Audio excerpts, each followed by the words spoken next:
Go. Good.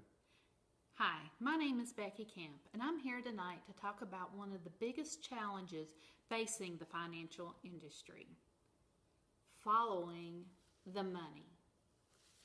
One of the biggest challenges facing the financial industry is money laundering.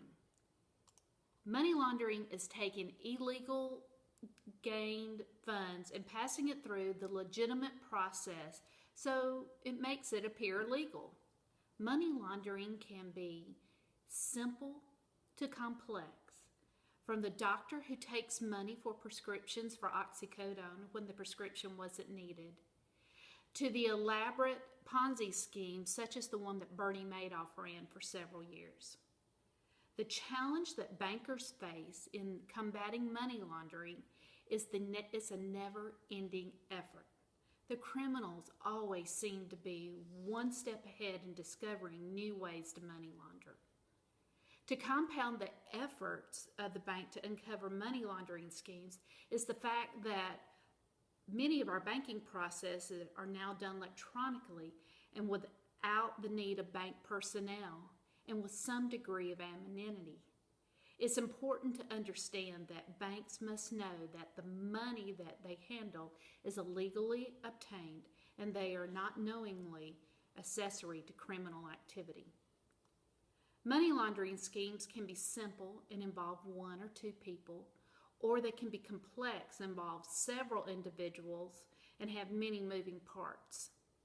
From the beginning step of placement of dirty money into a depositor's account or accounts, to the layering process of moving money from bank to bank, effectively cleaning it, to the final step of integration back into the legitimate financial system through purchases of luxury items and investments.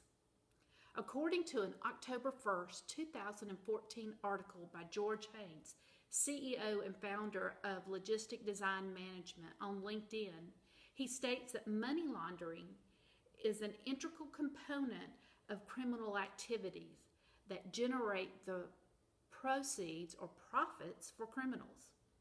Detecting money laundering schemes can be difficult due to the anonymity of modern banking. The placement of cash into an account does not need to be done in person anymore. For the convenience of the bank client, cash deposits can be made through night depositories and ATMs.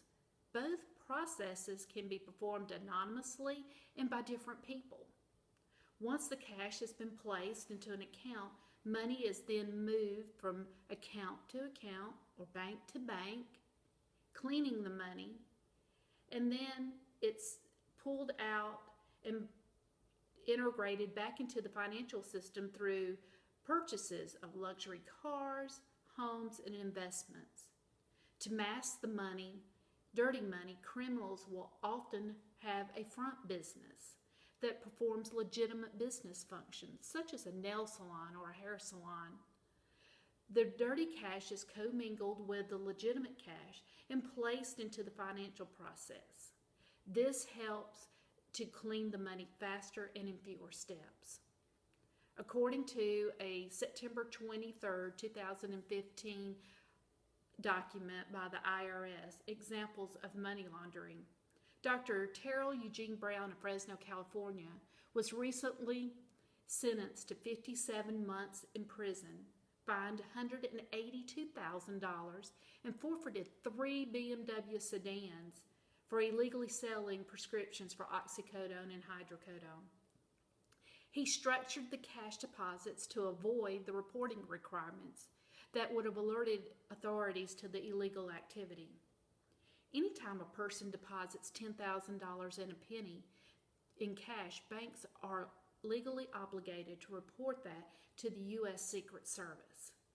Many individuals try to avoid the reporting requirements by microstructuring, and perhaps this is what Dr. Brown did. This type of money laundering is where multiple cash deposits in amounts of less than $3,000 are made into accounts. Criminals seem to always be one step ahead of the authorities when it comes to money laundering. New money laundering schemes are introduced every day. An article by D. Francis in the October 9, 2014 Business Insider states that one of the newest schemes is converting dirty money into casino chips. She cites 2 cases in Macau and Hong Kong, China. First, you turn your dirty money into casino chips. Then you find a friendly casino that will mix your chips and the legitimate gambling chips and pay out your cash as winnings. Or you can find yourself a Smurf. No, not the small cartoon character, but a small-time player that will take your small cash deposits and go from bank to bank and make those deposits for you. He does or she does this over several days, weeks, months, and even years. Then the Smurf withdraws a small amount of money and wire transfers the rest to your offshore bank account. So you may be thinking, why fight money laundering? Are the sources of funds really that relevant? The answer would be yes. First, if banks didn't know the money was legally obtained, then they become a part of the criminal process and can be held criminally liable. Also, by knowing that our money is obtained legally and that banks help fight crime, such as terrorism, sex, and drug trafficking. There are many ways to launder money, from microstructuring to purchasing casino chips to blending illegal money with legitimate business bank deposits. It's a challenge for banks to stay ahead of the money laundering trends. Criminals exploit the latest banking technologies and take advantage of the anonymity of modern banking. Understanding that money in our financial system is illegally obtained and clean helps keep the financial system free of questionable activity.